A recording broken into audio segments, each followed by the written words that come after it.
Most of us are building with a 10 to 20 year time horizon for the bank, retirement, and to avoid a hit on our status with others. Today's guest is going to help us drive enduring change deeper into our families and organizations, which can last centuries. Teaching your kids how to teach their kids how to learn. Today, Learnit CEO, my buddy Damon Lembi, and I are going to break down the mechanics of learning. We discuss how to propagate your values into your youngest employees and your grandkids. This is how you concretize wisdom for centuries. Let's dive in. David Lembi, welcome to the pod. Great to have you. Rick, it's awesome to be here. Thanks for having me. So, man, I need to know everything you know in the next hour or two, like every little bit of detail about learning, about leadership, about propagating wisdom into the next generation. How are we going to salvage this ChatGPT generation? How are we going to salvage humanity after what we've been through, about what we're going through with the technological shift, and how do we build leadership into organizations? So I want to know all of that. I want to know every single detail, all the process, all the secrets, all the good stuff, and hopefully we'll have a good time like we always have together. But tell me a little bit right now about what is sort of your meta philosophy on leadership and knowledge and learning. So I'd say my go-to is that great leaders aren't born or made, they're constantly in the making, right? So I truly believe that, especially these days where the world's moving faster than it ever has, all the knowledge we have is great, but we also need to unlearn what we've always done in the past to free up some room to learn new stuff because the world's moving faster than ever before. And, with the adaptive change that we have, I mean, it's more critical than ever to be a great learner. So I see a lot of young people. I've got young kids. They've got lots of friends who have really not only lost their attention span because of social media and TV and this sort of this combination of doing both at the same time, but they've also leaned heavily on AI, LLMs, and agents to help them learn and process ideas. Where are we at right now as a society, and where do you think we're going if we don't intervene? And also, like, what are our options to be able to intervene and hedge this off? Well, starting with social media, I mean, I think that is the biggest challenge and what's scary. I mean, I have an 8-year-old and a 4-year-old, and I have friends who have kids who are in high school, and one of the main things that they tell me is keep your kids off social media as long as possible, and keep a phone out of their hands. And because there's a lot of bullying out there, there's kids who are just flat out addicted to it. I mean, I have cousins who are in their, I mean, they're teenagers and they can't have a conversation with you because they're buried in their phone at all points. And I think it's very, like, it could be very challenging. And so I think social media is dangerous for kids. Hopefully we can figure that out. When it comes to AI, I'm a huge proponent of AI. I mean, I think that at the end of the day, I think that used correctly, AI can make you more curious, can make you more confident, but it's how you use it. I mean, we can't outsource our critical thinking and our curiosity to AI, but we can use it as a thought partner to help us learn and grow as things move forward because it's here to stay. I mean, it's not going anywhere, right? So I don't have any answers to what's going to happen when it comes to eliminating jobs or if it's going to create new jobs. But what I do know, and I talk to a lot of our customers about this and people I mentor, if you want to bury your head in the sand and just avoid it, I mean, that you're going to put yourself in a position to fail. Yeah, yeah. I want to stick on the theme of curiosity that you mentioned a second ago. In your book, Learn It All Leader, which is an exceptional book. Thank you very much for this copy. This was my second copy that you sent me. I already had the original one. I was already going through it, and so this has just been such a blessing. You cover about the first half of the book is like on mindset and thinking and the correct sort of philosophy, the correct approach to take to learning. And you use not only humility and curiosity throughout the book about those things being precedent, prescient, and also necessary attributes for the person who wants to properly learn and lead. But you also make the claim that curiosity is one of those unobjectable, I don't want to put words in your mouth, but an unobjectable hurdle that we've got to overcome, that if we can grasp it, if we can figure out how do we sort of embed curiosity in our lives, it gives us sort of a 10x style advantage. Yeah, I mean, as you know as well as I do, from your podcast to mine, the best leaders I've ever had on are humble and open, regardless of how much success they have. And what I've seen over the years as well is that the higher you go up the ladder, the more success you have, sometimes it gets hard, right? It gets hard to stay open and stay curious because you feel like you do have all the answers.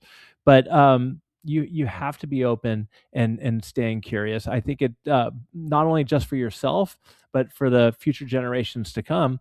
And the way I look at it is, look, it's what makes things exciting. If you have all the answers and you know everything, I mean, it gets a little boring after a while. So I think curiosity is really key when it comes to not only leadership, but whether it's parenting or working with any type of generation.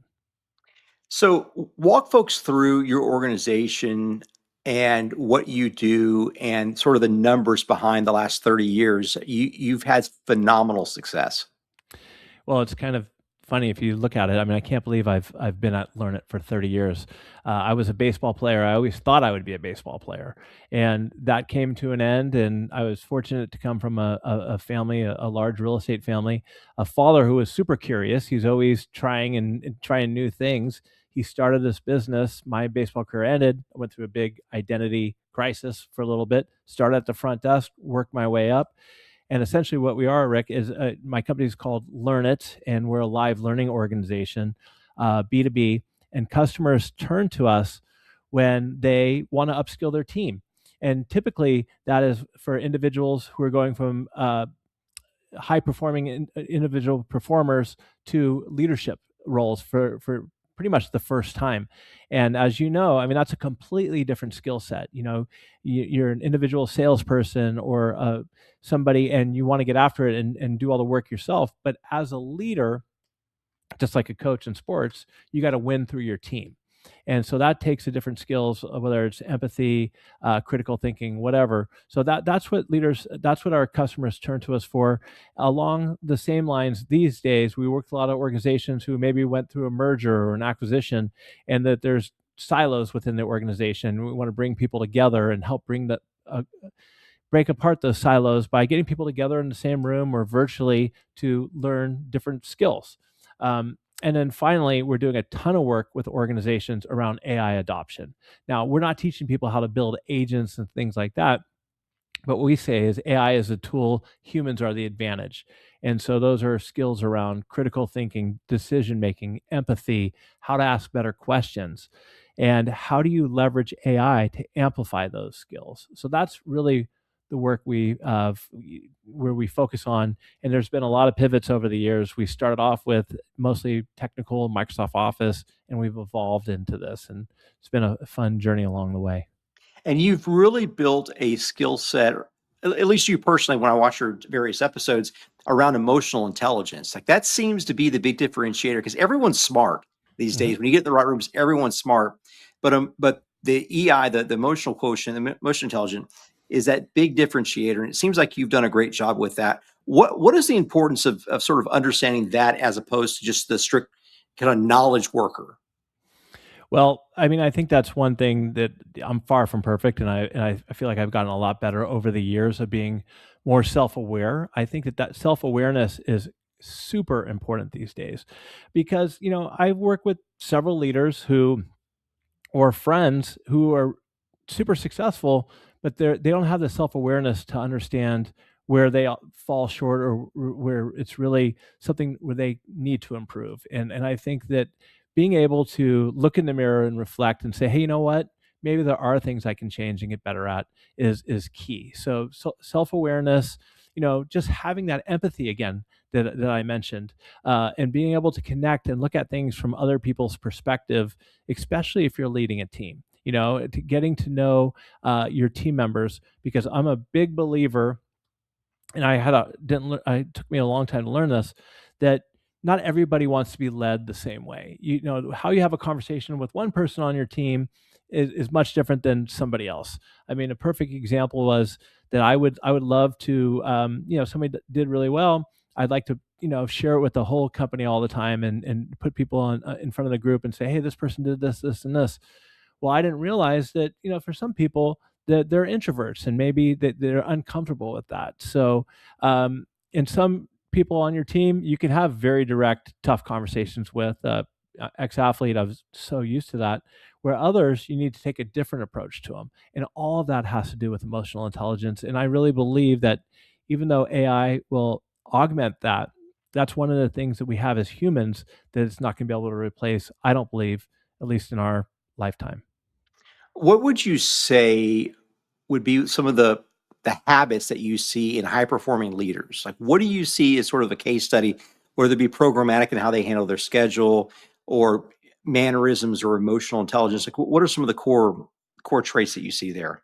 I see one of the core traits I see in great leaders is when it comes to feedback. We all talk about how important it is to be able to give people feedback. I think that the actual gold is in great leaders being able to receive feedback.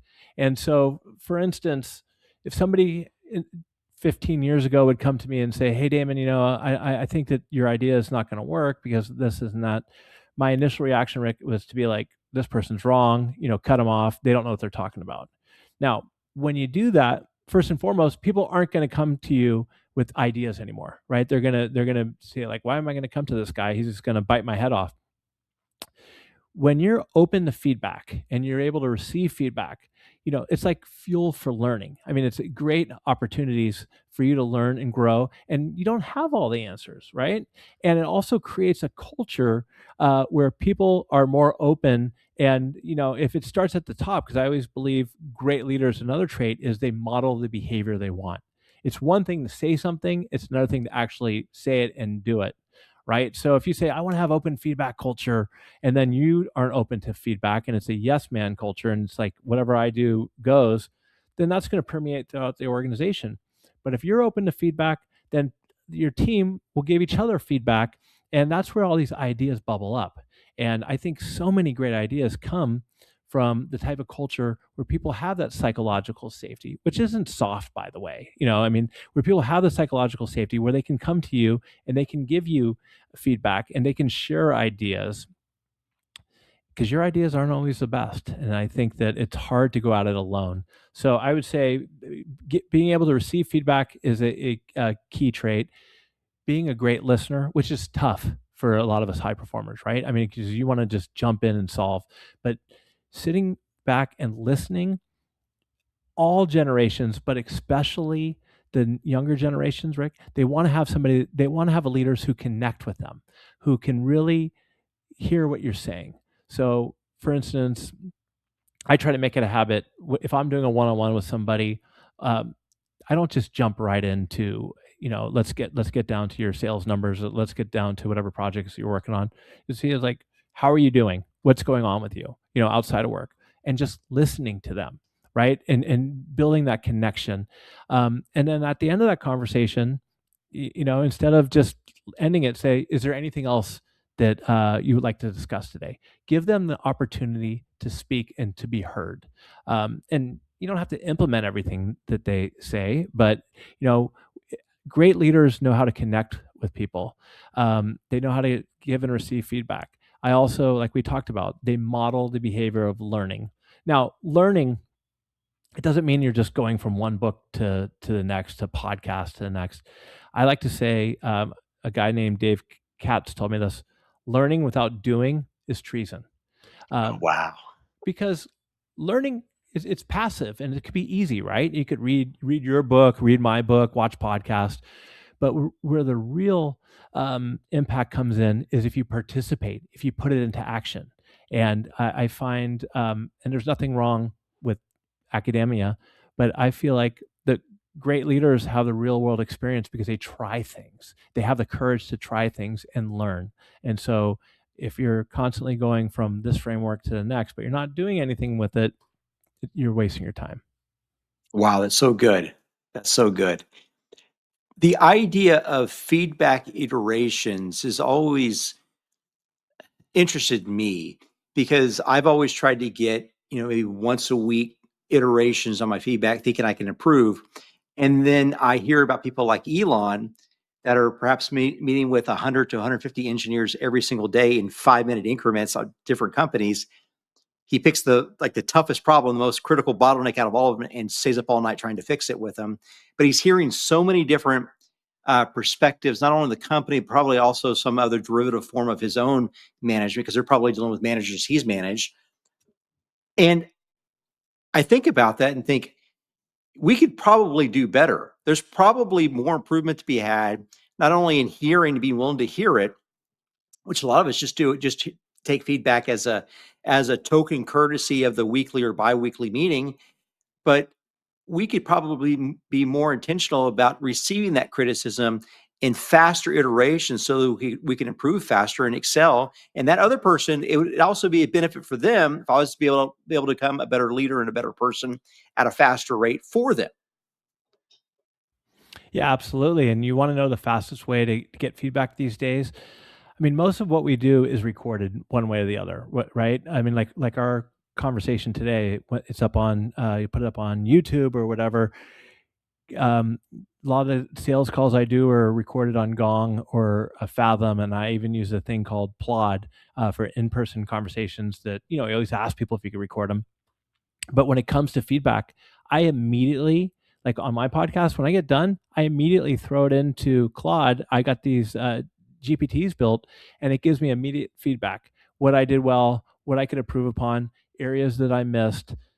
And those are fantastic learning opportunities, especially for somebody who maybe still gets defensive when it comes to feedback, right? That way you're not barking at somebody, but you can learn. I mean, to me, it's incredible. I did a sales call yesterday that I thought went really well, and it pointed out 3 areas that I could have asked better questions or different questions. And at least now I can turn around and ask those questions again. So, I mean, I think that it accelerates your curiosity and your opportunity for learning and growth using AI in a fashion like that. Oh, that's so good. That's so good. The quote that you mentioned a second ago about action being a necessary product of your education, that if we don't act, it's treasonous, is it strikes me. It's actually biblical from what I read. I read something about that this morning in the book of James, where James is, of course, James is in charge of the Jerusalem church. Like when Peter comes up to Jerusalem and he's arguing on behalf of the rest of all the other cities, he's arguing to James. James is sort of the main guy, not Peter. And James points this out and says that, don't tell me about what you believe, what you think, how smart you are. Like, show me your actions. Show me your actions. Then I'll tell you what you really believe. That the pontificator is not the preeminent person in the room, is the person that's actually out there doing and trying some stuff. And because only the person that's doing and trying has the opportunity to fail and put himself out there for others to learn. And only person that's willing to fail can ever succeed. And so I see that quote being instantiated not only in sort of in the practicality with us in our companies and our organizations, but also sort of codified in Judeo-Christian literature as well. And so I think a lot of us, we get apprehensive. We get stuck with our books. You've got your bookshelf behind you. I'm looking at my bookshelves right here. We get tied up in our books. And we worry about how we will look to the outside world if we fail, if we put up that podcast and it gets one view, if we put up that post and no one likes it. We worry about those things. How does a great leader move beyond that? And more importantly, I think, Damon, and we talked about this a little before we got on the air, how does that leader propagate that understanding that failure is okay, like deeper in the organization, deeper in the family, deeper to people that they're even not even communicating with? Well, first and foremost, and this took me a long time too, we're not the center of everybody's universe. We're always so worried about what other people think about us, right? And we take ourselves way too serious. And I wish I knew that when I was playing baseball. I wish I knew that when I first started leading at Learnit. Now it's like, you're not everybody's center of their universe. People don't care. They might think for a minute or two, but at the end of the day, we're so worried about comparing ourselves to other people. On social media makes it so much worse, right? And you know what people really need to do? And I actually did a solo episode about this around Little League. What Little League teaches us and sports teaches us, practicing failure. I think we really need to practice failure. Get up, because Rick, you wouldn't be where you're at today. I wouldn't be at where I'm at today if we didn't fail so many times. And share those failures with other people so they can learn, to see that you're human. We're so worried about being perfect. We're so worried about taking. That's one thing that I loved about my dad, was he didn't care what other people thought. He would always try something. And better done than perfect is that quote, and it's so true. Get something out there, iterate on it, get better at it. He's like, what are you going to do? Have a 7-year business plan, sit around for a year to figure it out, and then not even put it out there? When I first started my podcast, I was horrible. I was a horrible podcast guest, but I enjoyed it and I wanted to get better. So I signed up for every podcast I can get on, because it, first of all, it takes a little courage, but courage builds confidence.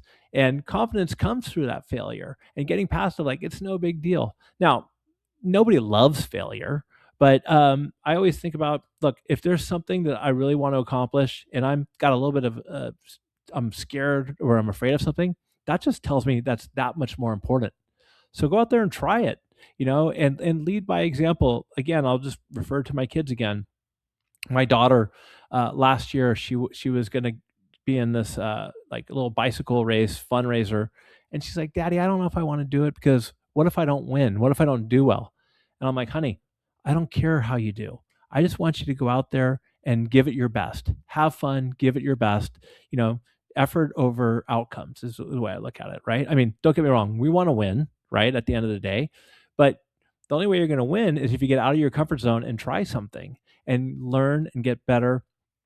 And I don't care what level you're at in your career. At the end of the day, just give yourself a little pat on the back. Like, hey, I tried. Maybe it went great. Maybe it didn't. Right. So I think I see so many of these, even senior executives, who want to come across as this perfect, I got it all figured out. And they're really missing out on a lot because they're not taking chances. They're not trying. Yeah, there's something to have to say about someone that comes across as authentic. Mm-hmm. Right. The authentic person actually has a brand. They're not a robot. The authentic person is someone that's more relatable. The authentic person is the person that could be forgiven if they do make a mistake, because you were never under any presumption that they were perfect. And so there seems to be a little bit of a superpower in that. One note about the kids, and I love it because you talk about your kids a lot. I have this rule. Our kids play sports, and they sometimes will have a bad game, and they're like, "Dad, I'm going to quit this sport. I'm done with this team. They can't play. They don't know what they're doing." And I remind them, said, "Look, I'll let you quit whatever you want to quit, but you can't quit at the bottom. You got to quit at the top. When you beat everybody else, then you can quit.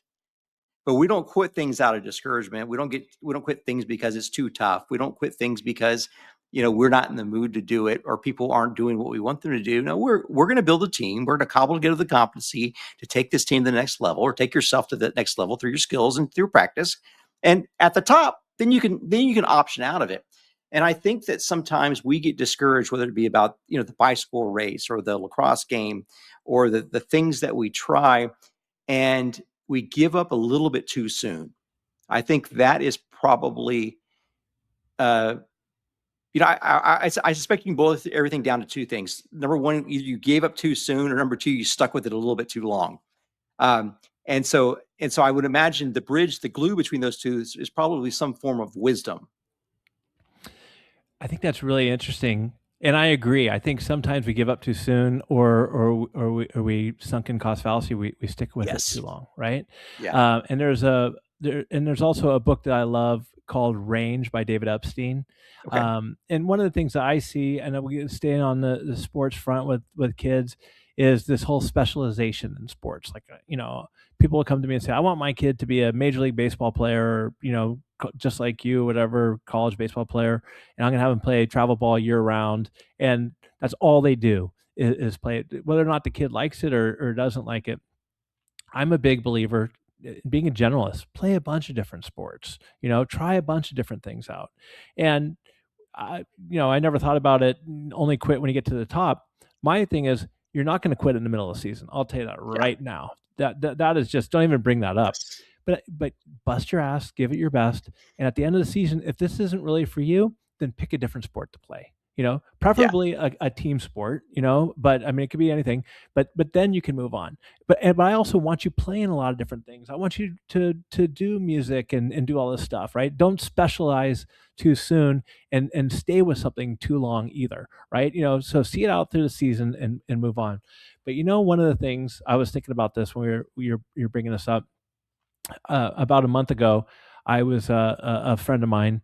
I hope he doesn't watch this, but he came to me and he said, "Look, my son didn't make the travel ball team. Um, my son didn't make the travel ball team. He's right over there in the corner. We'll call him Jeff. Can you go talk to Jeff? He's pretty down on himself." And he said, but before you go over there, the reason why he didn't make the travel ball team was his politics. The coach, he likes this other kid better. He's friends with the family, all this kind of stuff. And like, I know the kid Jeff, fake name, but he didn't work very hard. You know what I mean, Rick? So I go over there and talk to Jeff, and I said, hey, I'm sorry to hear about travel ball. What do you think? You know what the kid said? Well, it's unfair because the coach liked this kid better and he picked him over me. This and this total victim entitlement mentality. What are you teaching your kid? I mean, at that point, at the end of the day, what you should be saying is, look, you didn't work hard enough, or let's get after it. And if this is really important to you, kind of like you said, let's figure out how to get to the top of the list. How do you get picked? But if you're going to make excuses for your kids, if you're going to make excuses for yourself or the people who work for you, instead of keeping them accountable, that's where our future generations, I think we're going to be in a big challenge, going up as a world. We're not going to be a world power anymore if everybody is soft, making excuses for what's going on in society, and, for our own mistakes. I mean, you got to take accountability. Yeah. Oh, that's so true. So true.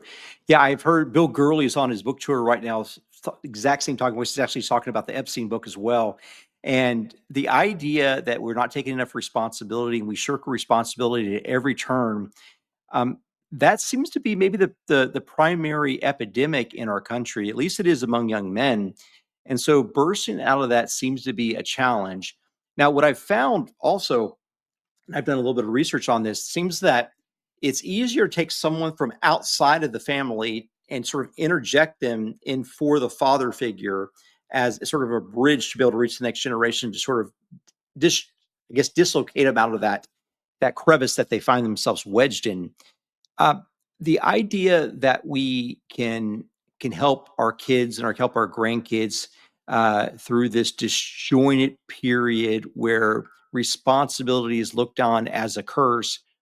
Um, I guess that leads. I mean, I got 100 different directions where I go here, but I want to know. But I want to know.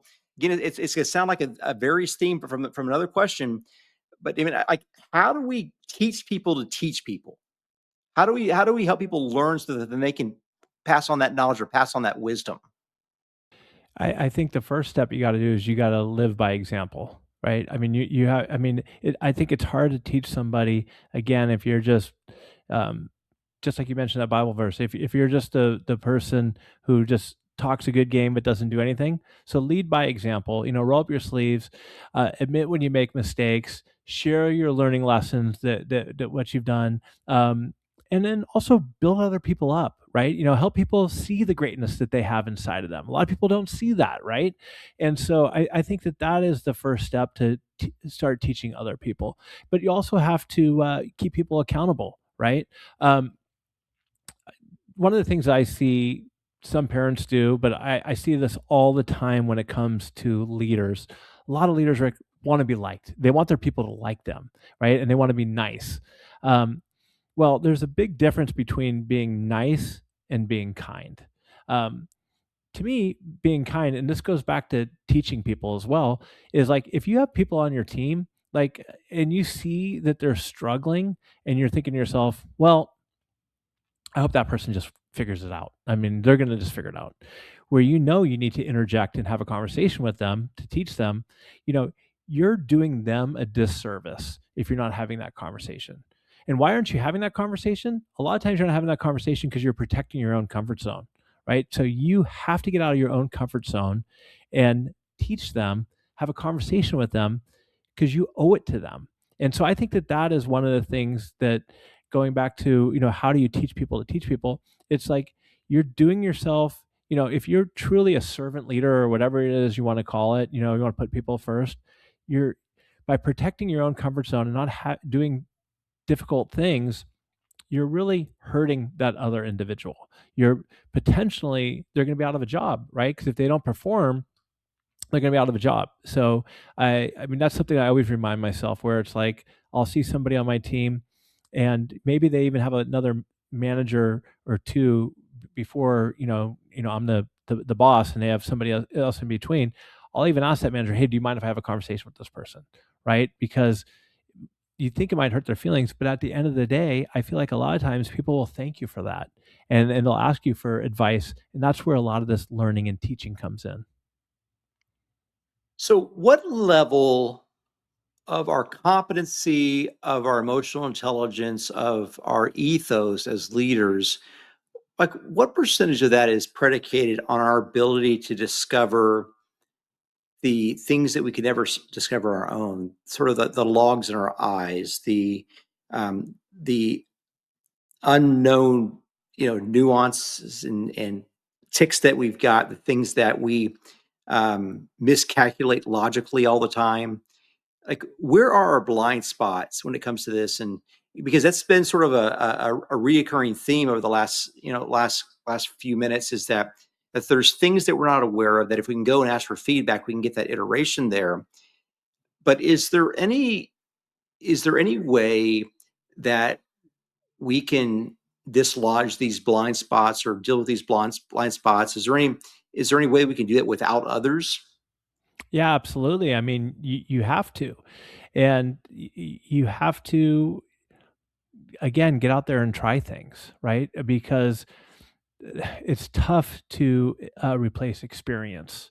You have to get out there and try something, and learn from those experiences. The I mean, of course, having mentors and coaching and everything is great, but it can't be theoretical. You got to roll up your sleeves and do it yourself. Um, does that help? Yeah, yeah, very, very, very helpful. You also speak a little bit, I think, toward the very beginning of the book about imposter syndrome. How do we overcome that? Well, first of all, imposter syndrome, limiting beliefs, whatever it is you want to call it, we all have it, right? And if you say that you don't, or you've never experienced it, you're either a sociopath or you're just lying to yourself. Um, I would say, look, the first time I really experienced imposter syndrome was, I was high school American in baseball, and then when I got to Pepperdine on full scholarship, everybody was as good as I was, and I was like, "Oh man, do I even belong here?" You know, and I shriveled up, for lack of a better term, and basically quit. Not I didn't quit physically. I basically gave up and said, I'm not good enough to be here, and then I ended up leaving. And but instead of giving up my baseball dream, you know, a couple of years later, I got an opportunity. I had to go from junior college to a 4-year school. I got an opportunity to go to Arizona State, and a lot of people said, don't go to Arizona State. Go to a small school where you can play and then move on with your life. And I was like, forget that. This was my lifetime dream. And so this is an example of coming up this experience yourself, as far as overcoming imposter syndrome. So I said, what I'm going to do is I'm going to work as hard as I can. I'm going to be the first guy on the field, the last guy to leave. I made the team. I had a great year, ended up having a great career. So through all of that, like I talk about in my book, I built like a 4-step process to overcoming imposter syndrome. So first and foremost, let's say that you want to be promoted into a leadership role, and you get that role, and you're like, oh man, am I even good enough to be here? Think about this. You want to, first thing is, label your fear. And what is the worst case scenario? Fast forward a year. If things don't work out, what's the worst thing that could happen? Maybe you get fired, maybe you get demoted, but you can overcome that, right? You can overcome that. And so once you realize that whatever that issue is that you could overcome, you've now labeled the fear. The second step is be committed, go all in. if it's that important to you, put in the effort, put in the work. Like I said, be the first person on the field, be the last one to leave, right? Do everything you can. Because if you're putting in that effort, and I'm not saying work 24/7, but I'm saying put in the intentional effort. If you're doing that, it kind of crowds out the opportunity to even that worry that you have, right? Because you can't even worry about it because you're working hard on it. Step 3, deliberate practice. Okay, let's pretend you want to be a better speaker, right? So, and you got to give this big speech. So just focus on something in that middle of that speech that's tough for you. So put in the deliberate practice. Okay, so go over and over again to get better at it. If it's being a leader and you got to give one-on-ones or run sales meetings, practice at it. Practice and get better. And then the fourth and final step is when it's time to step into the batter's box or it's time to get up on stage, uh, learn and let go. And what I mean by that is, and I had a speech coach who taught me this. It's like, stop thinking about the technique and everything going on in your head. Just have the confidence in yourself that you belong here. As a leader, if you're promoted, somebody thinks that you belong here. So it's not your thoughts to worry about it. So you belong here. Go out, give it your best shot. You might knock it out of the park, do a great job. You might fall flat on your face, but at the end of the day, you're going to learn something and you could iterate on it to get better at it. So, I mean, at the end of the day, that's really my 4 steps. Label your fear, go all in, deliberate practice, and learn and let go. And give yourself a pat on the back again for trying. I think when you're on your deathbed, you're not going to think about the mistakes you made. You're going to think about the opportunities that you passed up. So don't pass up those opportunities. Take a shot at it, see what happens, and go for it. Oh, I love that. I love that. Yeah, the idea that the errors of commission are going to outweigh the errors of omission are not true. I think it exactly the same. In fact, I think about this at least once a week. The idea that when my life is over, it's the things I didn't attempt that's going to weigh me down. Like at least the things I know I tried and I failed. I know how they turned out. And so I think there's a lot to that. I want to back up to the first step there, the Well, let me idea ask you of this. Is there anything that like, for me, there's a bunch of things I wish I would have done. Is there anything that you look back on your early days and you're like, man, I wish I would have done that instead, or at least tried that? so Rick's a little bit of a different cat. I get overtly aggressive. And so most of my mistakes, and it's probably because of this sort of background rule that I want to err on the side of aggression rather than passivity. But I enter into new ventures a little bit too quickly. Now they're all kind of within the investing in commercial real estate space, but I jump at opportunities pretty quickly, and so I think that's been a hazard for me, a work hazard, if you will. How about you, Damon? I want to hear about what your thoughts are on that and your experience with those. Well, I'm a little bit like you, and my dad was too, especially in commercial real estate and residential real estate, where you take some risks that maybe don't pan out, but hopefully you can learn from. But I would just, you could think about, girls you wish you would have asked out, but you were afraid to me, it's just, I wish I knew now what I knew back then playing baseball. I think I would have went much further if I would have just stopped worried about what other people think and got the confidence I have now that I had back then. No, Well, I wish I the confidence I have now that I didn't have back then. yeah, yeah. You probably would have gotten some more trouble though if you had this level of confidence. Yeah, I mean, I still got in quite a bit of trouble, but not it got me in. Never too much. When I was in college, I always knew I'd already started this business or the predecessor of this business, and I always knew that I would probably do okay. And I thought about what if I could have my 40-year-old or my 60-year-old self send money back in time to me, Yeah, sort of help me benefit a little bit early on. And I wished for that so hard, and I realized now, like, that would have just been a big curse. That would have been a curse if I got everything I wished for. I'd be a miserable, horrible sloth of a person. totally, totally. What's funny is the reverse. When baseball didn't work out for me, which was pretty devastating because that's what my identity was, and I did wallow in it for a while. But I also told myself, I know I'm going to be I got to be great at something. I know that I have greatness to me somewhere, right? So how do I go out and find it? And that's kind of where this whole learning thing came into place, right? I didn't know anything about computer training or leadership, or I never even really paid it that much attention in school. But once I got into it, I just kind of went all in and just dove deep long into learning and going for it.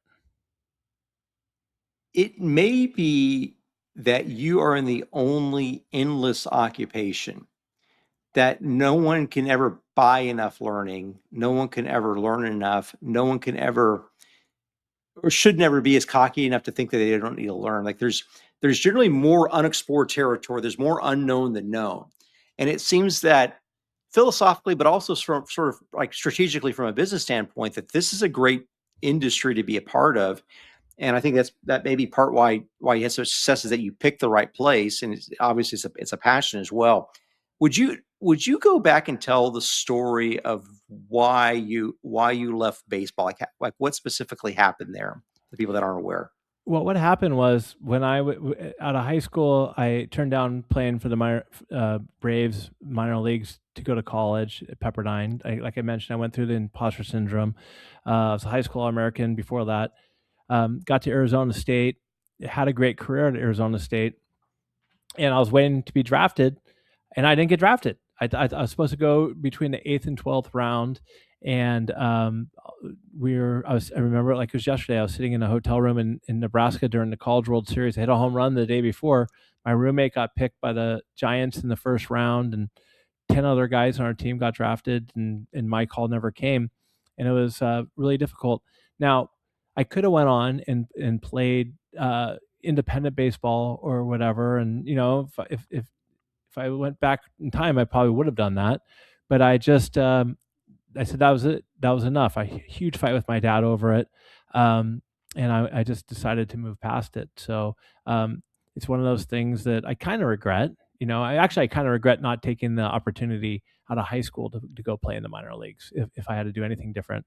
But at the end of the day, tremendous learning opportunities. I learned more. I played for 3 Hall of Fame baseball coaches, and between those 3 Hall of Fame baseball coaches and my father, those were 4 individuals that really helped me mold or shape my leadership style. And plus, and I'm sure you've seen this too, I played for plenty of coaches who were terrible, and they taught me what not to do, as a leader, and how not to be.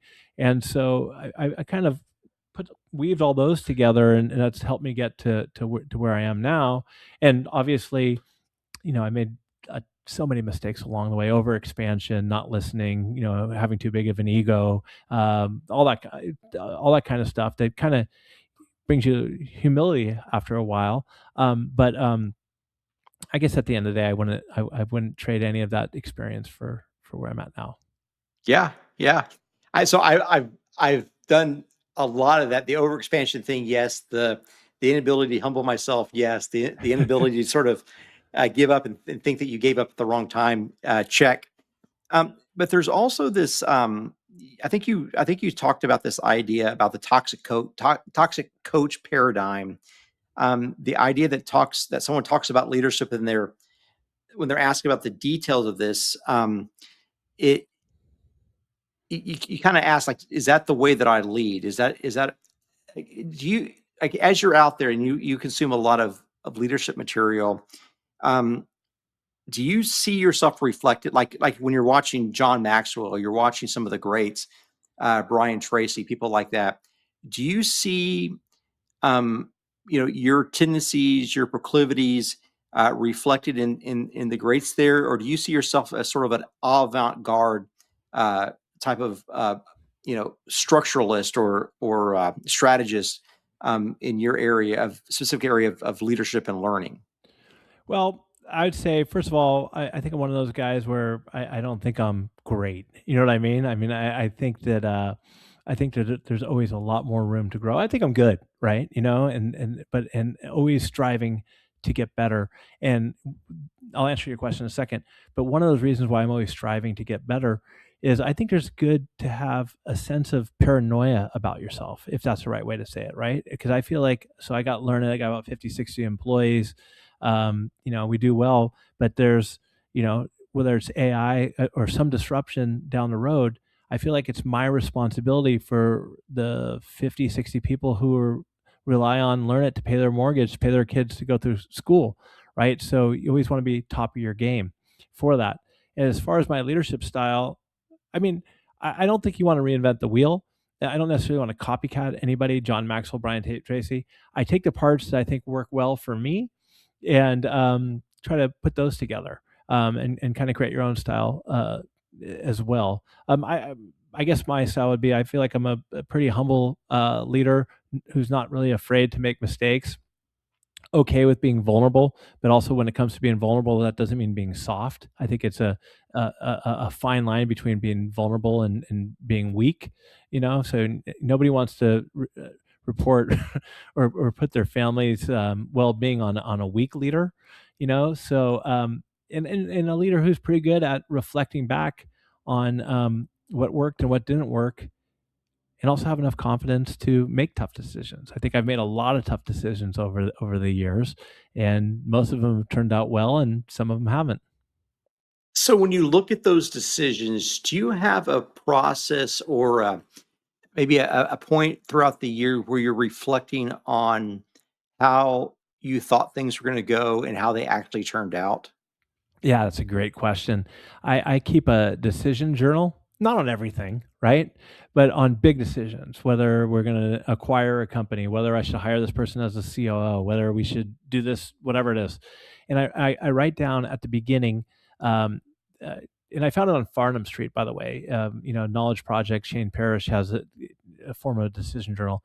I write out what the decision is and what the stated goal is, what I think is going to happen. And then I also I write out any potential blind spots that maybe I'm not thinking of, or like, I do my best for that. And then I'll look back maybe 6 months later, especially on if something didn't go well, and see if I had that as a potential blind spot. Sometimes I did. For instance, one time we went from in-house accounting department to a outsourced accounting department, which is a big shift. Yes. It almost put us out of business. It literally almost did, because not only were we messing up on payroll, but we weren't invoicing people correctly. Clients were getting super upset. And I would look back at my decision journal, and there was something in there that I wrote about this potential partner we were going to go with. They weren't super responsive, right? And they were late getting back to me on responding to things. But I really liked the head guy in the organization, so I said I just kind of overlooked that. But it turned out to be a theme across the whole relationship over the year, that they were lacking response and this and that. And so that really taught me that I learned from that, once we got out of it, that sometimes you have to trust your gut, and pressure check it. So that decision journal is one of the things that's really helped me reflect back on a lot of the big decisions. And also, I mean, I'm a big fan of reading decision making books and studying decision making, because you can learn so much from it. Like middle model books? I would say yeah, I've read mental model books, but I love like Dan Ariely, who I had on my show. Predictably Irrational is a good one, and other ones. So, and it's just because you can't make decisions on like a pros and cons list. That's ridiculous. Especially big decisions, right? Because if you have 9 pros in one corner and 4 cons on the other, but the 4 cons are greatly outweigh what the pros are, then you can't create those equally. So I had I use a decision matrix again that I use well for big decisions, where you can just kind of pick like 4 key things, and you rate those and you weight those. Those are for big decisions. But at the end of the day too, you look, there are some decisions you just go for it, right? Like Jeff Bezos says, if you have 70% of the answer, then of the facts that you need, then go for it. Because if you sit around and you wait too long, that person you might want to hire, that company you might want to acquire, that building you might want to buy, you lose out on it, right? I mean, for sitting around. On the flip side, speaking of commercial real estate, we did our diligence, and my brother and I went in, in 2019, and we went through a lot of decision making exercises, and we purchased a building together, a commercial building in San Francisco. And then a black swan event happened, COVID, and it almost wiped us out. You know what I mean? So there's nothing you could do to prepare for that. All you can do is take your lumps, figure out how you're going to get out of it, and move on with your life, right? You can't beat yourself up over it. I mean, I'm sure you have a ton of stories like that, right? So you just live and learn. But there's at the time it was a great decision, and some of the people who said, why didn't you think about this? Why didn't you think about that? How are you going to plan for that? Right. So we did enough due diligence on it. It was the right decision at the time. It didn't work out. What are you going to do? Yeah, yeah. Well, that's one of the things about a black swan event definitionally is it's unknowable, right? It's unknowable. It's Unknowable. cataclysmic in nature, and it comes faster than you can be aware that it's coming. And so, yeah, those sort of three key indicators are. And you were also, by the way, probably in the worst market for COVID exposure as well. The worst. Real estate, yeah, yeah, because you probably bought, I don't know what kind of asset you bought it at a 4 cap, and it probably is a 10 cap these days. Yeah. Whatever you bought. So yeah. I mean, I've been there, my friend. The idea that we can take a lump like that and keep moving is one of those matters of fortitude. It's almost as if the tests, the trials, the temptations to quit, the temptations to do the wrong thing when the right thing would have consequences that are immediate, that these sorts of moves can, and these certain exposures to these three T's, these tests, these trials, these temptations, can cause us to grow in fortitude, grow in steadfastness. They can mature us, they can build us up. But visibly, they look like they're tearing us down. They feel like they're tearing us down when we're encountering the 4 cap going to a 10 cap. They tear us down whenever we realize that our star employee is leaving or our competitors on the ascent. They feel like they're tearing us down, and the thing that tears us down often is that which builds us up for the next time. It makes us strong enough to be built again. What are some of the mindset tools or the mindset strategies or philosophies that you hold, Damon, that helps leaders sort of get through the thickness of struggle? For me, getting through the thickness of struggle, it helps me. I think about that I've been successful before. I've made it happen before, right? I mean, so I've done it before. I can do it again. And also, Rick, I'm a guy like you. I won't give up. You know what I mean? I won't give up.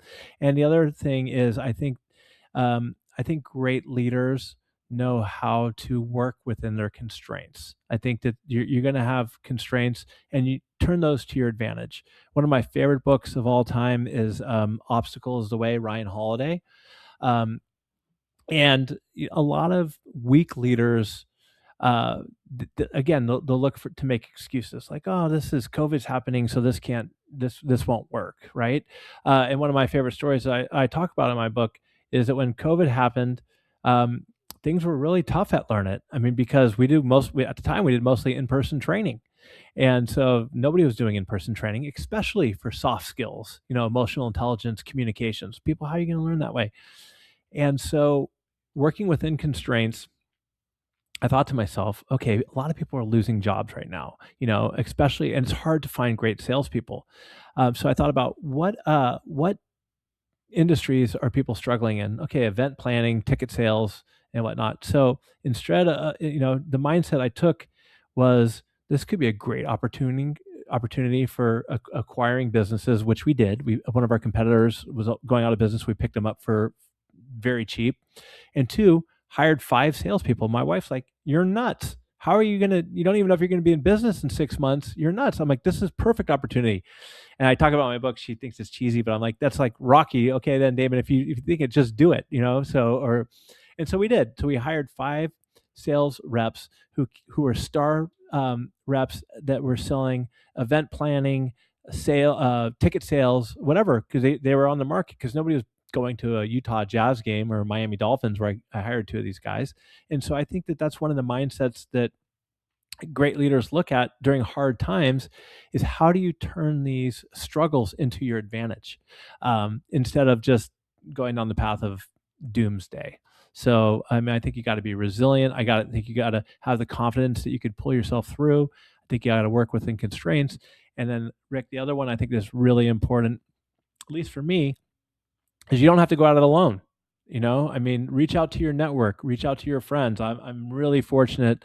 I've got a group of guys 10, 15 years older than me that are so much more successful than I could ever imagine being, but they're always there for me, like to give advice, maybe loan me a little money if I need to, whatever it is, right? I mean, they're there to help you out. So don't go at it alone. Reach out to somebody. It, you don't need to be you got to be vulnerable enough to say, hey, I could use a little help. But those are four of the things that I think are the mindset of what great leaders can do. Do you ever watch this chimpanzee show on Netflix about Now, how should I? the chimp? It's fascinating. It's fascinating. So there is a grooming ritual, and so it happens hierarchically, so that the alpha in the clan or the tribe is groomed by the number two, Okay. and the number two is groomed by the number three, and so forth. And it happens a little bit more broadly than that, not always sequential. But if the number four is trying to make a move for the number one, and the number two senses it and thinks the number four can take the number one out, he'll begin grooming the number four. The number two will begin grooming the number four. That this then disturbs the hierarchy, meaning that making that the alpha and the number four realize that it's been disrupted, and since someone's got to die, one of them's got to die. And I'm probably simplifying this a little bit too much, but it's called, I think, Chimpanzee Kingdom, something like that. But the idea that it takes others, for you not only to see your own faults, to see the gnats that are in the back of and the ticks that are on your back that you can never see or get to, but also the idea that it takes others in order to ascend in a closed society, is sort of cross species. Like it's such a universal truth. And I can't believe, and I find myself in this situation sometime. I want to move so fast, like I'm not going to wait for anyone to come help me. Like I'm just going to push forward, because like you know, like I'm indestructible. I can take any challenge. And it may be out of pride sometimes. I just don't care what the counterparty thinks. But it also maybe just be sort of out of a level of so many iterations that are sort of built into the gut that I've been through the same sort of scenario 100 other times. And I'm just going to push forward. Um, and so, like, what are your thoughts on not only the idea of working in teams versus working alone, but is there ever a right time to work alone versus when you have the option of working in a team? Absolutely, there's great times to work alone instead of working on a Like, team, like, like right? how do we know? Like, how do we decipher that? Well, I mean, it's kind of tough if you don't have any experience, right? But I think you learn through experience. I mean, again, I mean, I'll look at some of the decisions I made in the past. One was hiring a COO, right? This was, I don't know, 10 years ago. I didn't ask anybody. I just really liked this guy. I thought he was great, and I didn't ask anybody, didn't take anybody's advice. I just did it, and he was terrible. He was absolutely terrible, disrupted everything, you know, and the rest of my leadership teams was just kind of like, you know, you didn't include us in this conversation at all, right? And I was just stubborn minded. But that's okay. I mean, that we ended up turning it around. But there are other times where you just know you're right, and you just have to go for it, right? And I don't know. I mean, I think it's important because you got to get buy-in, because especially in business, if something is going to be successful, whether it's a massive AI adoption, whether it's acquiring a company, you're going to need your team to help pull it through. So you got to get buy-in from them. You know what I mean? If that, because you just sometimes you can't do it on your own. But there are times you just have to be decisive and say, this is what we're going to do. I think whether or not you're going to, like, a lot of the decisions that we make, I'll bring people in a room and I'll say, look, I'll hear you out, but at the end of the day, this isn't going to be a democracy, this decision. I'm going to make this decision. And so I'm going to ask you, share your thoughts and your ideas. And if you don't like the decision we're making, I need you to get behind it to help support it, and especially help support it through the rest of the team. So I don't know if that exactly answers your question, but there are definitely times where I want to just work alone on something and get it done instead of going across to everybody. But I do think that I tend to have more success not being the complete lone wolf, but sharing at least the ideas before I actually pull the trigger on something. That's so helpful. That's so helpful because I always try to tease this out, and so I have sort of two different situations. Two different situations. So the first one is I see an organization that has to move rapidly. Like there's Mhm. a group of people that have to move rapidly. And I think kind of philosophically, I want to have the person with the highest level of integrity and the highest level of competency within that domain, and ideally the most number of iterations. I want to have that person have the majority of the control so that we can get where we want to go. Now, whenever that organization reaches the approximal location of that sort of jurisdiction in which it's going to thrive, then I want to slow that down. I want to be able to broaden out the decision tree to have more people have their hands down so I can slow down the decision making process. I can slow down the errors because we're sort of directionally focused in the right area. And so I guess my blind spot, and this is I'm asking just for advice. I know there's probably Mhm. other people that are looking at this. My blind spot is always not knowing when to detach from the sole leadership position and be able to bring on others to slow the train down because I'm always thinking in like multiplicative nature. So I think we've taken this organization 100 miles and I'm looking there's 10,000 more miles to go and they're looking like there's only about another 20 we're 90% of the way there. And so I'm never really letting my hands off the reins soon enough. So I guess how do we build, a culture of trust? How do we, kind of propagate that leadership, that influence, to a larger quantity of people once we get sort of closer to what we want to do. In that example, are you the sole person? Meaning, or is it somebody that you put into that position who has the majority of the experience and iterations? So it's it's generally me. I've put people in that position, but it's generally me. And so and maybe it has to do with confidence, and maybe I'm just Mhm. arrogant, and maybe I really haven't had enough proper iterations. I don't know, but it's generally me. And it's I'm an unmanageable sort of fella. So so I just sort of end up being that person, different nonprofits and in business. Yeah. Yeah. Well, I think in a situation like that, what I would do is still you hold all the control, right? You hold all the control. But if you eventually know you want to detach from all this, you're not going to be able to detach and be successful if you haven't given anybody any empowerment or any responsibilities or had any trust. Now, before we go to the next part, look, if you want to go 100x and you truly believe that you can get 100x, but everybody else on your team's like, no, no, no, we can't do that. Well, you might have the wrong team. You know, you might have the wrong team, and you need to replace them or give them an opportunity for growth. But because sometimes it's too hard to push that rock up the hill. But let's say you have the right team, right? And you have people who say, look, I want to go to that 100x too.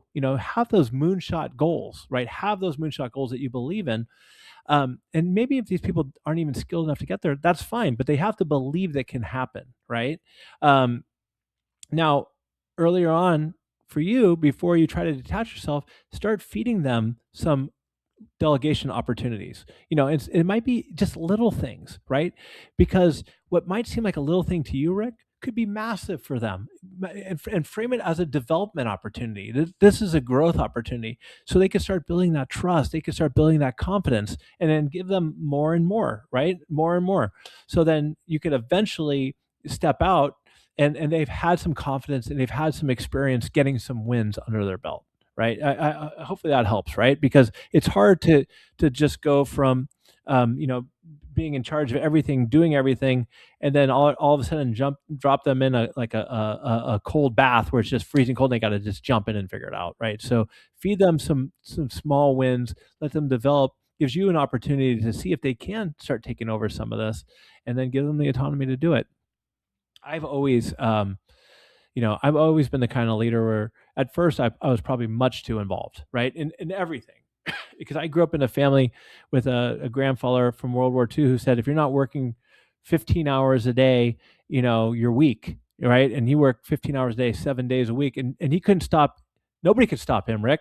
I mean, but it was amazing the kind of things that he was able to accomplish. But what I realized is that at the end of the day, it's really tough to scale that direction if you end up becoming the bottleneck yourself, right? If every decision relies on you, everybody relies on you. And it's also really hard to keep great talent, especially these days, if you're not giving people an opportunity for growth themselves. Um, so I've gotten better at kind of stepping back, which is kind of hard sometimes, but always, and I never really hired for experience. I always hired for attitude and aptitude. I want somebody who's going to show up and get after it, right? And if they fail, that they get back up and they do it again. Instead of some prima donna who's like, well, I've done this, this, and this. I mean, don't get me wrong. If it's a COO role or CFO role, I mean, obviously you have to have some experience. Sure. But I love hiring less experienced people who have that attitude and aptitude and willingness to learn and try and not afraid to fail. And giving them a shot. I mean, that's one of the things that's so cool about Learnit. We had our 30th anniversary and we had about 400 people show up. And I had guys who were like the CTO for Autodesk, people who raised $100 million in their own startup companies, like Laurel Taylor, and all these individuals, and they cut their teeth at Learnit, and they all came to this party because they're part of Learnit, Wow. and they're like, and one of the coolest things that woman Laurel told me was, I said, okay, great, you just went to MIT, got your MBA or whatever it is you did, like, stop bouncing from education to education. When are you going to start your own business?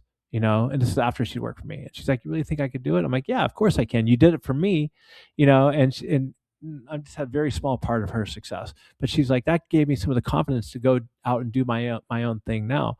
So it goes back to finding those people who have that mindset, like who have that entrepreneur, that CEO mindset, who's maybe early on in their career, and let your organization be the sandbox for them to test things out and try. But you got to give them enough trust and rope, so to speak, to do things.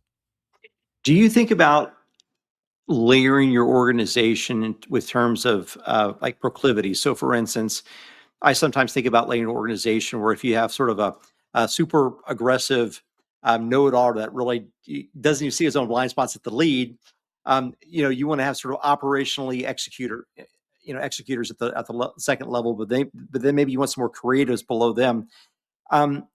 Is there a way that you go through sort of designing an organization, or do you have it sort of like more sort of authentically and organically grown?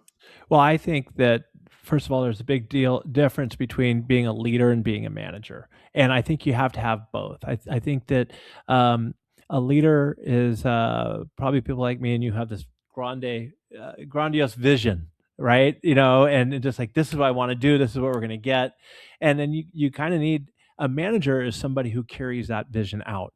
I mean, easy example would be you want to go on vacation. Like, I want to go to, I don't know, wherever you want to go, and the manager figures out how to get there. You need somebody to implement the plan. So I think that that's important. So I think you need a diverse workforce. And when I say diverse workforce, I'm not saying you need somebody from every part of the globe, but I'm saying, diverse workforce is different levels of experience, different generations, people who think differently, who come at you in a different way, right? And in different skill sets. I think you have to have supplemental and complementary skill sets. You can't have everybody who is a high charge, high powered leader, A-type personality. I used to think that that's the way to go, but you need people to counteract that a little bit. I mean, I think that that's important. One of the things that I don't agree with is I don't care how great somebody is, if they're toxic for your culture, I think that you have to get rid of them. I made a mistake. I had one of my top performing salespeople for quite a while was this woman, and she was crushing it. She crushed it for several years, but she bullied people. She treated people terribly. But I just couldn't let her go because her numbers were so good. But it got to the point, it was embarrassing after a while, right? What I let her get away with, it made me look like a bad leader, which maybe I was. And when I finally pulled the plug on it, gave her an opportunity to change, which she didn't refuse to change, let her go. One of my senior executives came to me the next day and says, "Now that so and so's gone, it's like a brand new world here." You know what I mean? And so I think you got to be really careful with toxic performers, even if they're super high performers. Now, on the flip side of that, I also think that you can't be an organization where you just keep like sacred cows around, just because somebody's been there a long time. Because, if when you scale from 0 to say, let's say 15 million, sometimes the people who got you there aren't going to be the right people to get you to the next level. And it's your responsibility as a leader to know that, like a coach, you have to put the best people on the field at every time, right? And if somebody um, doesn't have the capacity to grow to get you to that next level, you're going to have to help them find someplace else to go. I've done that a couple times. Sometimes people outgrow my organization. That's cool. That's fine. And I've got stories about that in my book or just in general. And it all works out. I think it's a tough thing to do, but as a leader, you got to put the best people on the field at all times. Um, I hope that kind of answers your question, because I don't think it's just an organic, hey, this is you got to work here forever. You got to pull your weight. You got to add value. You got to be able to have what I like to say, intellectual friction, where you could have tough conversations. Yeah. I don't want everybody. I've seen cultures. I have friends who work at yes man cultures where, regardless of what you believe, you have to agree with the CEO. I want people to give me pushback. I mean, I want them to challenge. In a respectful way. I'll be respectful to them, but I mean, the only way you're going to generate new ideas outside of using AI is to have people who look at things from a different perspective. Oh, that's so good. That's so good. Uh, it feels like we're at a time in history over the last maybe 10 years where people are pivoting from traditional modes of education into more socially driven forms of education. You see the rise of the um, YouTube genius who knows everything about one subject. Where are we right now, from your perspective, as we begin to? I mean, we're just at the very entry point of this AI age. There, well, obviously, that's going to be probably a different level of learning, but it seems like we've gone so far over the last 10 years, and yet we're pivoting again. Yeah, well, I mean, I think education especially in our country, I think it's broken.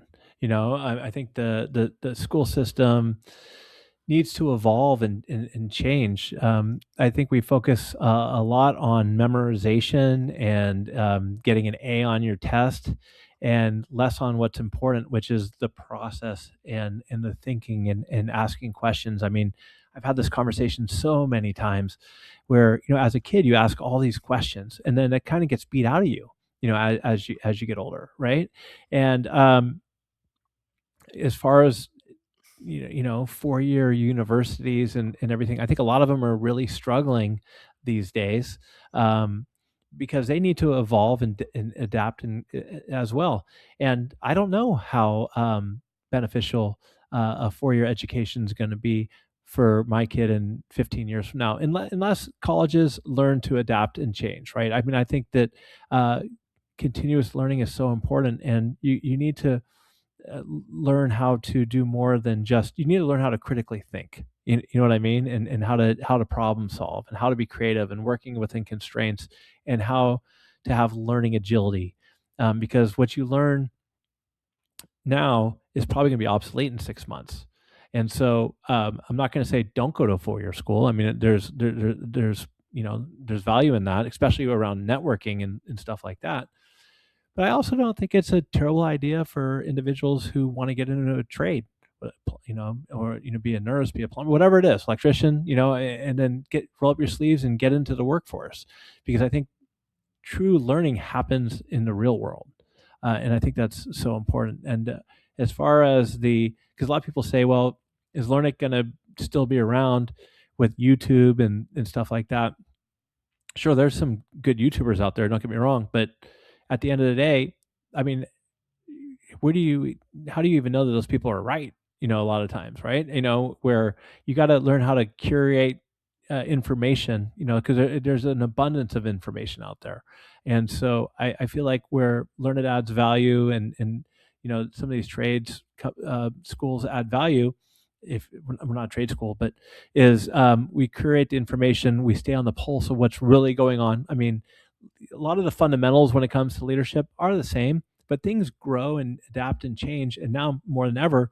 So, I mean, do you want to spend days and weeks watching YouTube videos and getting the wrong habits? Right? I mean, it's like if you play golf, you can go out there and hit off the driver's range, but if you don't have the right technique and the right grip, you're doing yourself a disservice more than anything else. So I think that that's where education is, so to speak. But it'll be interesting to see how these 4-year universities hopefully evolve and change. Well, I mean, what do you think? Yeah, so I've got 3 girls, 2 of them are in public school. Mhm. One of them, How old is, or what grades? they're, one's middle school, one's high school. Okay. And the eldest, she's a senior, she's getting ready to graduate, and she's actually in a, private all honors, Christian academy called, Mhm. Veritas. It's all classical education. So she's reading the Homer, the Boethius, Mhm. she's reading the whole stick. And it is fascinating, the acuity and the level of deep knowledge that these kids have. She's in classes with kids that are 15, 16 years old, and they've been studying the classics for 5 years already. And it's just amazing how much they outperform the public schoolers Mhm. that are older than them.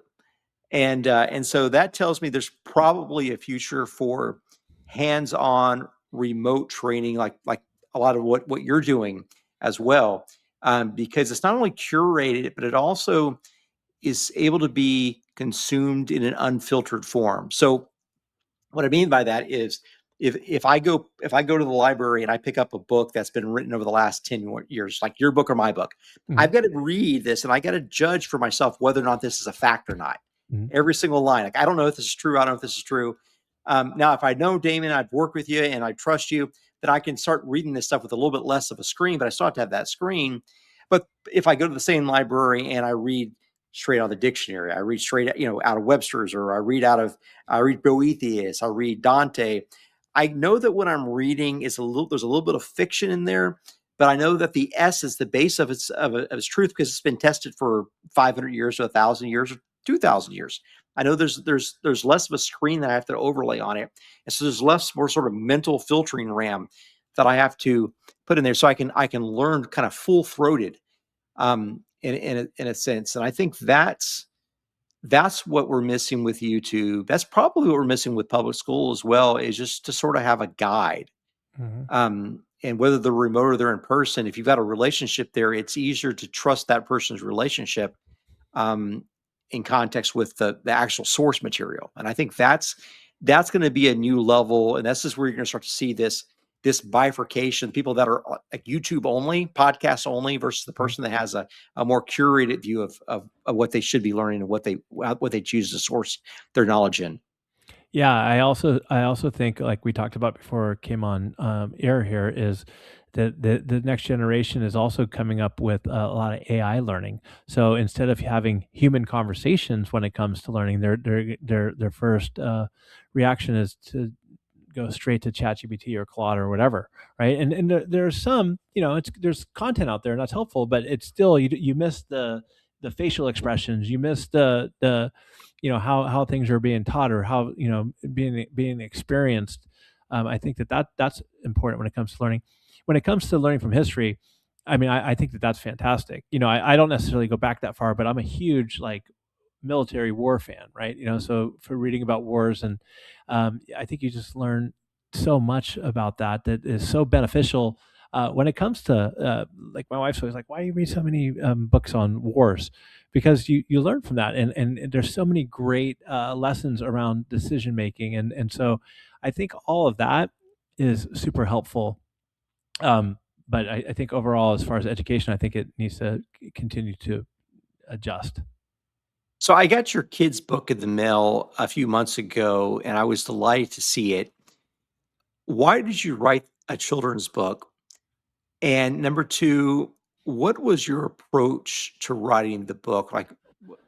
How do you address such a differentiated audience?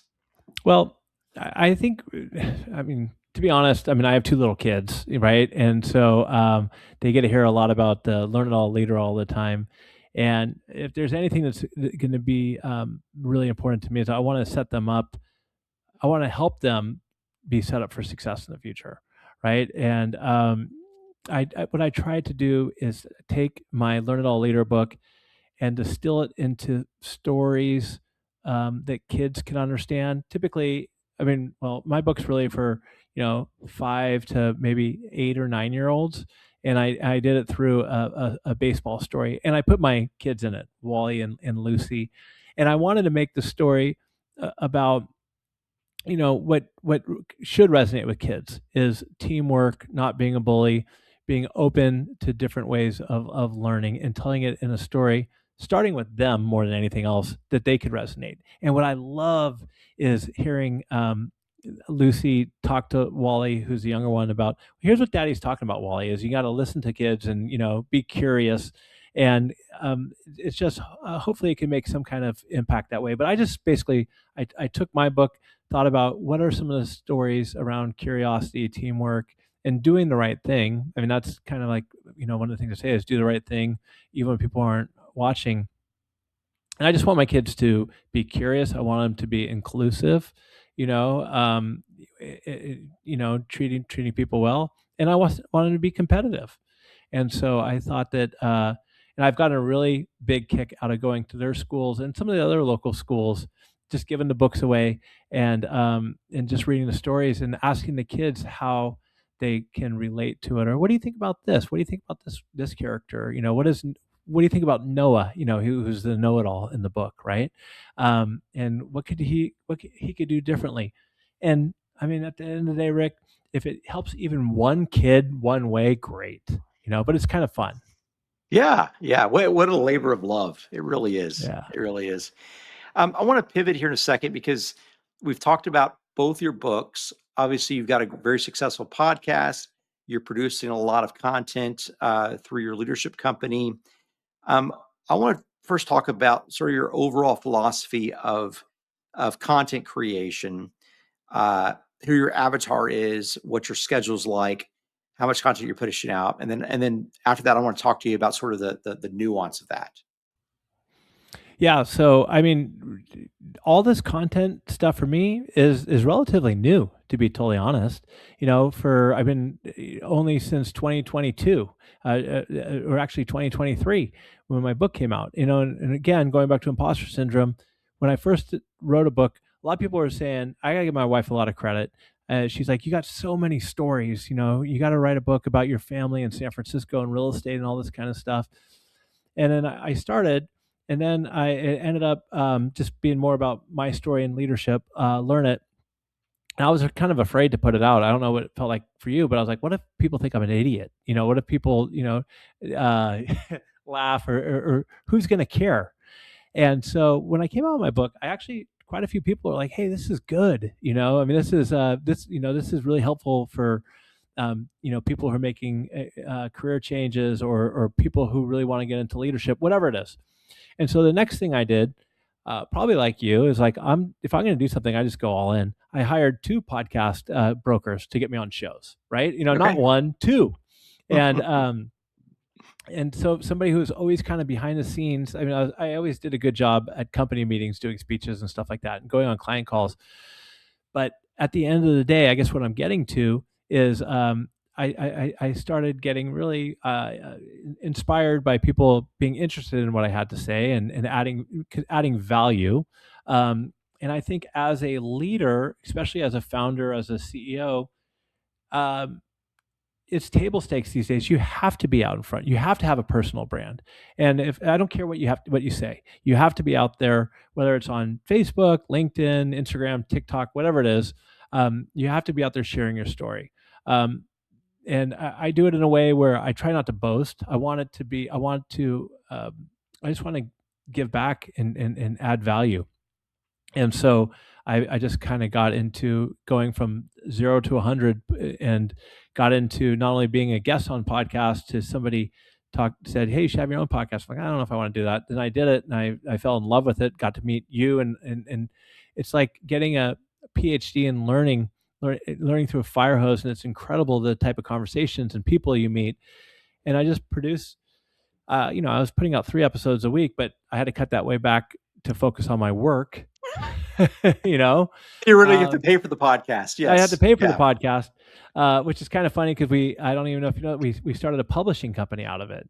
And Oh, no. so a lot of my guests have turned into being clients who are just like, oh man, it seems like it's so hard to write a book. And I'm like, no, it's not really. If I could do it, you could do it.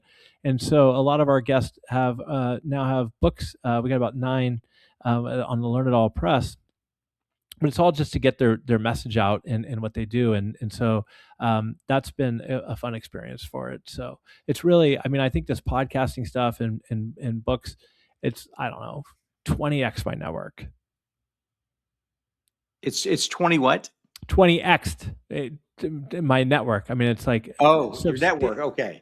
My network has substantially grown in thought leadership through all of this. Okay. And it comes back to, again, just being open and curious and interested in learning.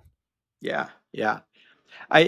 I've realized that it's not about views. It's not about even big guests. Sometimes it's more about trying to get that one nuanced listener that you didn't know was out there. But then when you hear that person, this specific person listen to this episode, it just kind of changes things. I was I was in a meeting a couple of weeks ago, and one of my buddies who I respect a lot mentioned you saw one of the recent episodes. I'm like, if one of him watched it, like that's good enough for me, right? And so I think about the same thing with you. I mean, you've had some really incredible guests. I noticed a lot of CEOs, a lot of sports champions, people that are, Olympic caliber types of athletes there. What is your thinking on guest selection? Are you just looking for general competency, or like what are sort of the attributes of the ideal guest you take? Yeah, it's fun. Well, first of all, I think it's really important, especially for anybody who's listening to this, who's considering starting their own podcast, which they should. And if you do it, you got to figure out what's your goal with it, right? I mean, and if your goal is right off the bat to think that you're going to get enough views or whatever, you're going to get sponsored. I mean, that was never really my goal. My goal was to bring it great value that would help supplement the learning experience for the people that we have at Learnit. Because we work with a lot of senior leaders, and I wanted it to be able to add content. But what it really switched to, evolved to, is having great conversations and building my network. I mean, you know what I mean? I mean, that's look, I've done business with, partnered with, become friends with, people who've come through my podcast. And when it comes to these like really famous guests, Stephen Pressfield, Dan Ariely, Stephen Covey, these types of people, Rick Walker, I look at it, first of all, as a challenge, right? I mean, here's this guy who didn't spend much time in college, and then being able to have these kinds of conversations and doing well at them, I've really, I want to level up my game and learn from them, which is great. But at the end of the day, it isn't necessarily about like super famous guests. It's I want to find guests, kind of like I mentioned before, who are typically CEOs or retired, or who are humble and aren't, they don't want to just boast about their wins. They want to talk about their failures, some of the mistakes they made, and who truly aren't there to sell their book or get on more stages, even though that's helpful. But they want to just be able to add value, the ones who want to add value, right? And so somebody could walk away. I want guests who are relatable. I want somebody who's listening to my episode and they say, you know what, I can see myself achieving what that person did. If that person can do it, I can do it. That's what I always said to myself, right? Or I want people to say. And they give them some inspiration and some practical advice that they can apply. I mean, as we record this, I just interviewed Ray Lane. I don't know if you know him, the guy who turned around Oracle. It's unbelievable, right? I mean, an unbelievable story that he told me about at EDS working with Ross Perot and how they went in and got people out of Iran back in the day, and Wow. and what he learned from Larry Ellison, what he didn't learn from Larry, I mean, all these unbelievable stories. And I'm just hoping that my listeners, somebody will say, okay, look, maybe it's far fetched to think I could ever get as far as Ray Lane did, but I could go in that direction. I could learn these things. This is what he talked about what's the difference between a founder, a CEO, and an entrepreneur. I just want to add value, and I love it when I get messages from people who say, "Hey, Damon, I got so much out of this," or "I've watched this 3 times. I share this with somebody." And sometimes it's the famous guest, and sometimes it's a relatively new manager who talks about struggling with middle management that really do well. So that's your podcast. What about like the periods when you're writing the book? Your adult book came out in 2022. Mhm. What does that schedule look like? How long did it take you to write the book? What was your schedule like those days? How many blocks, how many hours of time? What software did you use? Like, give me all the Yeah. specifics on that.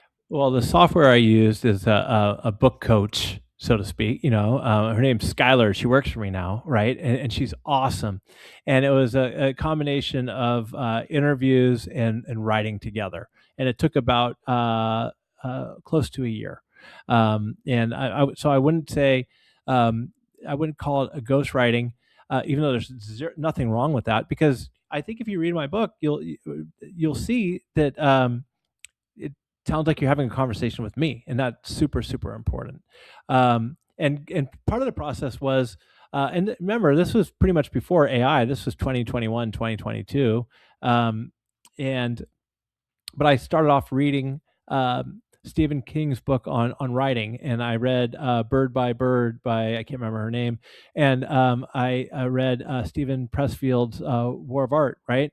Which, by the way, I interviewed him on my show. I mean, that's like one of my idols, you know, uh, and um, and so it just, one of the things that's inspiring. It's like, just write your shitty first draft. Just write something, and write something every day. And so um, I didn't do much of it during the week. I did most of it on the weekends. My wife was so nice to allow me to come into my office and do some of that writing and thinking and the conversations. And there were several times throughout the journey. I don't know about you, but I just said, I don't even want to do it anymore. You know what I mean?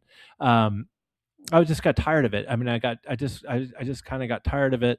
Um, but I got through it. And one of the things that I did that I think really helped was I would take a draft and I would think about my ICP, and for my book, The Learn It All Leader, was somebody I would say, 28 to 35, who is competitive and maybe has a sports background but wants to be a leader. And I have a couple guys like that who work for me. So I take a chapter or two of it, and one of the guys is downstairs today, still after 5.5 years, Nick Silverthorne, and I say, "Hey, Nick, read this and give me your honest feedback. Does this connect? Does this make sense?" And he'd call me out. He'd say, "This is great. This part sucks. You got to do this, this, and that."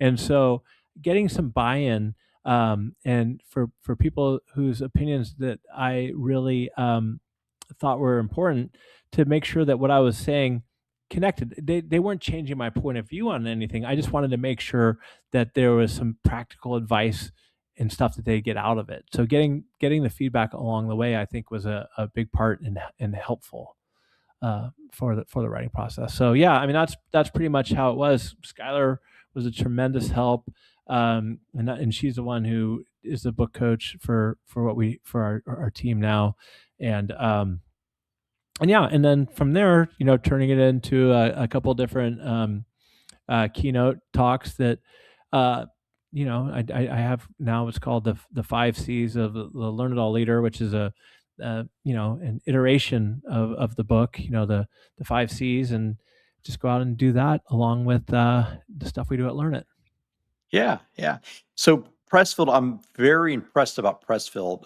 Yeah. I'm actually looking at the War of Art right now on my bookshelf. Yeah. I just put it in there maybe 30 days ago there. The idea that, just a kind of a regular YouTuber could land someone like Pressfield or some of the other executives he had. What is that like? Like, is that a cold outreach? Is it Like, is it networking? Like what is it to land someone like Stephen Pressel's caliber? So I've probably been a guest on 150 podcasts, over the years, and which is fun because I didn't do it at all prior to 2023. And then going on and having my own show, I've got I don't know, I probably have a network of 100 podcasters that I'm friends with, that I consider to be friends with, and so the best guests I get uh, typically come from somebody who's interviewed them already. Dan Ariely came from my buddy, Lead on Purpose, James McLaughlin, who's awesome. And Stephen Pressfield came from somebody else that I swap guests with, right? So they typically come through my network. And so what I'll do is I'll say, hey, I'd love to have so-and-so on the show. And they'll either say, no chance, or yeah, I can make that happen. And in return, I'll say, I got you. I think I helped you get on some other shows or introduce you to You did, people. yeah, you did. And so I built up this network of this, and I always do it first and foremost to help people. Right? You know what I mean? If I have a great guest like I did with you, like I want to help you get on other shows, and you do a good job, and the host will say, "Hey, thanks for sending me Rick. He was awesome, man." And so you build up the trust either way. And a lot of those guys and women have been on my show, and they know that if they introduce Stephen Pressfield to me or Dan Ariely, I'm not going to just completely blow it and waste their time, because I'm going to put in the work and the effort. And so, yeah, that's how it's going through the network. Ray Lane came from this one. We have kids who go to school. This guy who's one of the partners at his VC firm. And so he's like, I can get Ray for you. I'm like, there's no way. And he's like, yeah. And so that's typically how I do it. I mean, the cold outreach is pretty hard. It works sometimes. I mean, I just reached out to Jim Keys, the former CEO of Blockbuster, on LinkedIn. He responded and came on. That was amazing. But it does help when you can say, I've had these other guests on, or top 2% podcast. But at the end of the day, when you get any guest, I think it's important to put in the time and effort to prepare for the interview. And with AI these days, happy to share any of that. I think that is a huge way to help prepare to make sure that the experience the guests have isn't just random. Like, I really appreciate the fact that you've taken the time to prepare and ask good questions, instead of just being like, hey, so tell me your story, and just leave it up to somebody to figure it out. I just don't think it's right. If somebody's going to give you 30 minutes to a couple hours of their time, I think you got to come in prepared. Yeah. Oh, definitely. Okay, so you mentioned AI to do some of your show prep as well. And obviously I did that. We sent you a little bit of a document beforehand. I'm still watching podcasts. I'm still, reading books, still doing all that kind of stuff. I think the AI prep, and I want to get your take on this. I think like the AI prep is an enhancer if you realize that there are going to be anomalies there. Like, you still got to do some of the routine work and routine investigation to make sure you don't stray too far. What are your thoughts? 100%. Again, it could be a thought partner, not a thought leader. I mean, a quick overview of what I do is when I had you on my show, I would find a handful of shows that you were a guest on, or your own show, and I watched a couple of those episodes. I think I recall you talking about drinking Diet Coke or tequila, or so. I don't know what it was, right? Coke Zero, yeah, Coke Zero, yeah. And so I would go into YouTube if they had them. I'd get those transcripts. I'd throw them into a project I have in ChatGPT, and I would say, based off of these 7 episodes that Rick has been on, what are his core themes, and which ones align with the promise and the ICP I have for the Learn It All podcast? And it would give me several topics. Plus, I had your book, so I went through your book, and then what I do is I'll like I said, I'll watch 3 or 4 podcast episodes.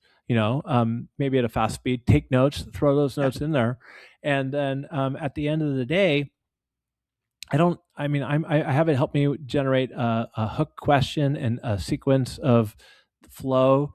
And I'll say, look, at the end of the day, what does my audience leave learning from this episode, and it'll say what those takeaways are. And if I agree with them, then I'll just have, Rick, like 4 or 5 bullet points. That's it, and I'll spend, I don't know, 2 or 3 hours at least, and I just see where the conversation goes from there, without trying to stray too far from it.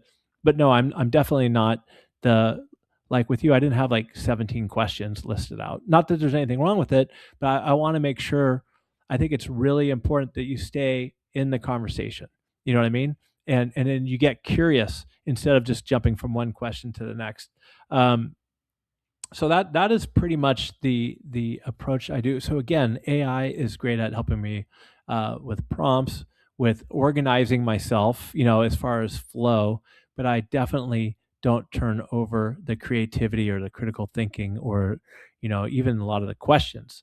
Um, but one of the things that I had a guest tell me, which is pretty well known guest, was that I'll say, hey, help me develop questions or ideas of questions that will really resonate with Rick as the guest or whatever, And then this one guest said to me, he's like, hey, I could, it just seems like we're just so aligned in what we had to say. And I even told him, I said, I did this because of helping it with AI. And he's like, I thought it was really cool because you brought up questions that I'd never even thought of before. You asked them differently, which I appreciate. Yeah. Yeah. Well, that's why, there's some interviews where I'm going in and I'm wondering, are we gonna have enough to talk about? Mhm. And there's some interviews like this one, I was coming in because I really wanted to find out, your philosophy about learning. Because last time we spoke, I did most of the talking Mhm. and I didn't get a chance to ask you the questions I wanted, but I'm so curious about how, the science of learning. And so that's been so helpful. Whenever I go look at all of your interviews, you have your heavy interview channel, but then occasionally I'll see these lone conversations you Solos. have. Yeah, the solos, but you'll have someone from your organization, the doctor, I forgot her name, but asking you questions. Um, I Whenever you come into a situation where you do a solo episode, how do you pick that content, what that's going to be about? And, because I have a hard time getting motivated to do solo episodes. Well, so do I, and they're hard. It's not like the one you're referring to with Dr. Mickey Collins about the AI adoption. Yeah, That's that's a it. little easier, right? But I don't know if you saw my recent one I did about Little League, which was fun. It was 6 minutes, but you know what they say. This is, again, if you're a listener out there and you want to have a YouTube channel or whatever, a lot of times if you want engaged listeners, they don't come for your, because I had a podcast consultant who and I listened to a bunch of podcast shows. Sure, these interviews are great. Sometimes the interviews with the famous people are great, but at the end of the day, they want to get to know you better. So I wish I never had to do solos because they're hard. You know what I mean? They're hard to do. And if it's just to give you a context, if I do a 10-minute solo, it probably took me an hour to record it because I screw it up Yes. so many times, right? And I got Yes. my teleprompter, and I want to sound, so that's hard. But how do I come up with the content? I have a little note on my phone, and I think about what happens during the week, either in the moment or not. And I mean, I'm in a business. What's cool about Learnit is I see behind the curtain of great leaders, terribly leaders. I'm having conversations with leaders, customers, or whatever all day, every day, And so, or even with our own internal stuff, like the story I talked about earlier about somebody struggling, that was a real life situation. So I just kind of brainstorm and I write it down. I mean, I'll write down like what I think would be relevant to emerging leaders, that for the most part. And I think it's important to kind of stay on topic, not just to be completely random. It needs to tie back to, who your audience is coming to. Not 100% of the time, but I don't want to do an article on. I'm not going to do a solo on like my favorite vacation spots. I mean, who probably really cares? But yeah, so I just think about my experiences um, in conversations that I have with people, and I'll jot them down, and I'll think about which ones are relevant, and to be honest, which ones will be relatively easy to record instead of like super painful, right? Because when you try to throw those into ChatGPT and write it out for you, then that's that comes across as non-authentic. So and I just think about like what are some of the things that I do?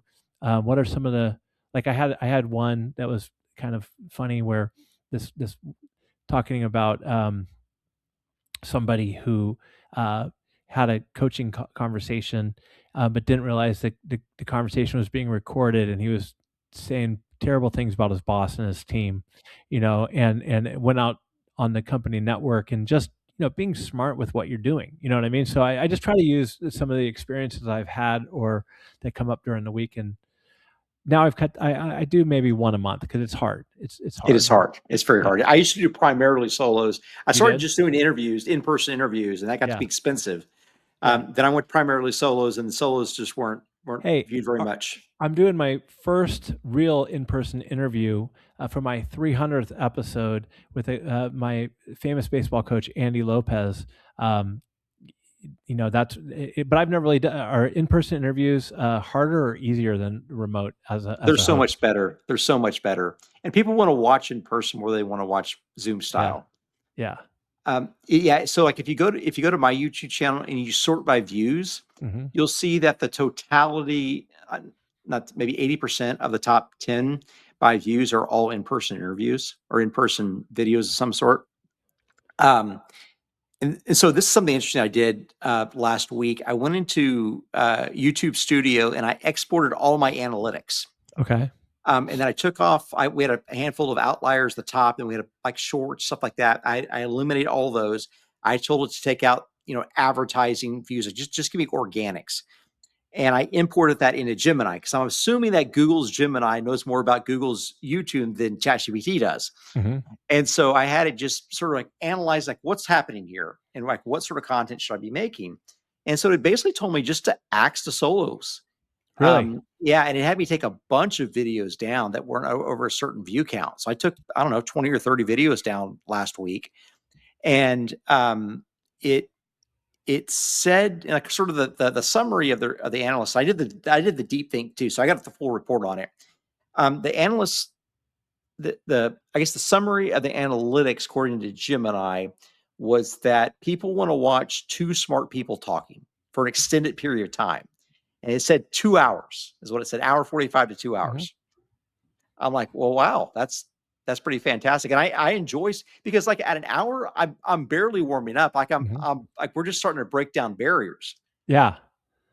Yeah. No, and that's the thing about podcasting is it takes time to warm it up. You know I've got two people told me that they have one guy has his own show, but then he does a show where he has a co-host who's a woman, and they don't have guests. They just talk to each other the whole time. They bring up a topic and they talk to each other the whole time.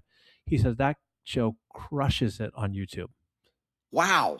Yeah, crushes it. He said he's like you find somebody who's a little different than you, find a woman and he's like it does super, super well. Wow. And are they in person by any chance? No, You know? Huh. no. That's fascinating. Yeah. So that was something that I was thinking of doing. I mean, I don't really have the time for it, but just pick a leadership topic, and just for me, that's what it'd be. Pick a leadership topic, and just have a weekly conversation around it. Yeah. Yeah. Do you ever watch Alex Hormozy? I yeah, not his full on episodes, but I a lot of his shorts on Instagram, and I know that he had his latest book. He just absolutely crushed it by giving it away or doing something. He sold no, he sold more copies in one day or something like that than Harry Potter did. Yeah, he sold like $100 million in books in one Yeah, day. exactly. Yeah. Yeah, yeah. Yeah, yeah.